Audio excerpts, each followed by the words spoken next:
Good evening. Thanks for joining us. Tonight, the alleged serial bomber is in FBI custody, charged with attempted murder after a bloody shootout with police.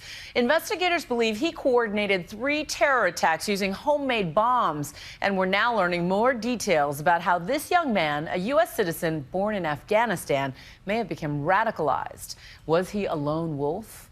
Here's ABC senior justice correspondent Pierre Thomas.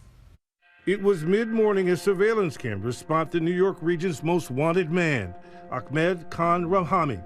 On the run, gun in hand, police in hot pursuit. There's a guy shooting a gun, shots fired. It all ends with Rahami wounded. You can see him in this photo lying on the ground.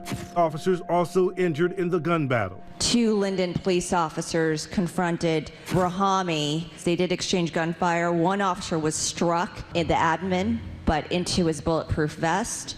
Moments later, Rahami on a gurney, conscious after allegedly terrorizing an entire region for 48 hours in a string of bombings that gripped the New York metropolitan area.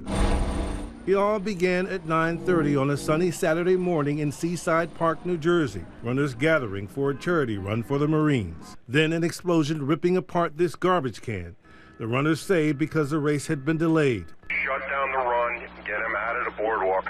Sources telling ABC News 3 pipe bombs tied together were to detonate at the start of the race. Hours later, in nearby New York City, another blast, shattering the joy of a Saturday night. We heard like a huge explosion, like the ground shook and like windows shook. There was big black clouds like smoke. Surveillance videos like this one showing a man dropping something near the dumpster in the New York City neighborhood of Chelsea. This time, 29 people are injured. Mass casualties averted again because the bomb is placed under or near a dumpster, which absorbs a bulk of the shrapnel.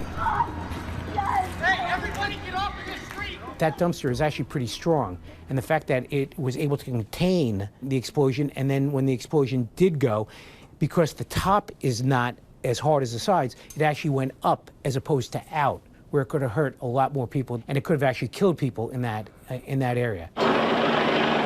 3 hours later, word a pressure cooker is found, just 4 blocks north. At first, authorities don't think the incidents are related, but then around 11 p.m., a major clue breaks the case wide open. An undetonated pressure cooker bomb, just like those used in the Boston Marathon bombings with deadly consequences. I walk right by here and there's a pot on the street with wires sticking out of it, and think that it's probably a kid's science experiment. A flip phone is attached. The pressure cooker device is a treasure trove of information. A flip phone was used both for the first incident in New Jersey and the second incident in Chelsea. That's a clue that they were in fact connected. The authorities, FBI, NYPD, were able to trace this phone very quickly. Police are also able to lift a fingerprint from the pressure cooker.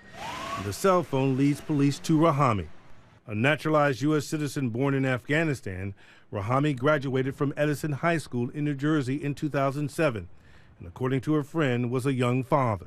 Ahmed had a girlfriend who became pregnant, who was far along in her pregnancy at the prom, and I know they ended up giving birth to a baby girl. He attended junior college for a year, then worked in his family's restaurant, First American Fried Chicken in Elizabeth, New Jersey. The restaurant became the source of conflict in the neighborhood. We had some code enforcement problems and noise complaints. The city imposed a 10 p.m. closing time for the restaurant, but Rahami's family filed a lawsuit claiming discrimination because they're Muslim. And there were other problems. Court records reviewed by ABC News show Rahami was accused of stabbing a relative in the leg 2 years ago, but a grand jury failed to indict him. And U.S. officials also tell ABC News that Rahami traveled to Afghanistan and Pakistan, later telling authorities he had a wife in Pakistan. If he has made frequent trips to Afghanistan, then investigators, in particular the FBI, are going to have to figure out who he visited and what was the real purpose of his trips. By Sunday night, police are locking in on Rahami as their primary suspect. 5 of Rahami's family members are detained on a New York City bridge. Police suspect they're headed to fly out of JFK Airport, but later the family is released. Then, just after 8:30 Sunday night, 2 men find a backpack near the train station in Elizabeth. It contains 5 pipe bombs. And as police attempt to disarm the bombs, one of the robots cuts the line, causing this explosion. Fear spreads across the New York region. Tension is particularly high because the UN General Assembly is in session and leaders from around the world are arriving. And by now, the bomb scare has made its way into presidential politics. Just before I got off the plane, a bomb went off in New York, and nobody knows exactly what's going on. Obviously, we need to do everything we can to support our first responders. Early Monday morning, police make the critical decision and release Rahami's name and photo, sending this text to everyone in New York City. Then police get a tip.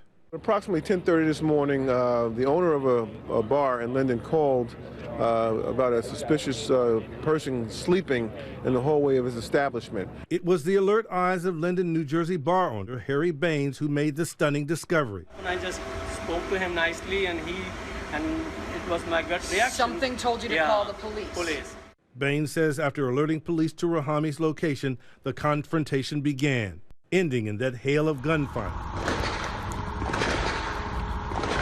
I think he had no plan and realized he was in deep trouble, took off, was tired, found a hallway to sleep in, and it sort of goes to his unsophistication, I think. Sources tell ABC News Rahami is not cooperating, initially failing to even give his name. Tonight, they're searching his home. Sources telling ABC News police have found evidence of bomb making. Based on the information we have now, we have every reason to believe this was an act of terror. And they say there's no evidence that Rahami is part of a terror cell. But they are dissecting Rahami's life online, they say, to make sure he was acting alone. Police hope they have their man, praying now that the threat is over, but taking no chances. For Nightline, I'm Pierre Thomas in Washington.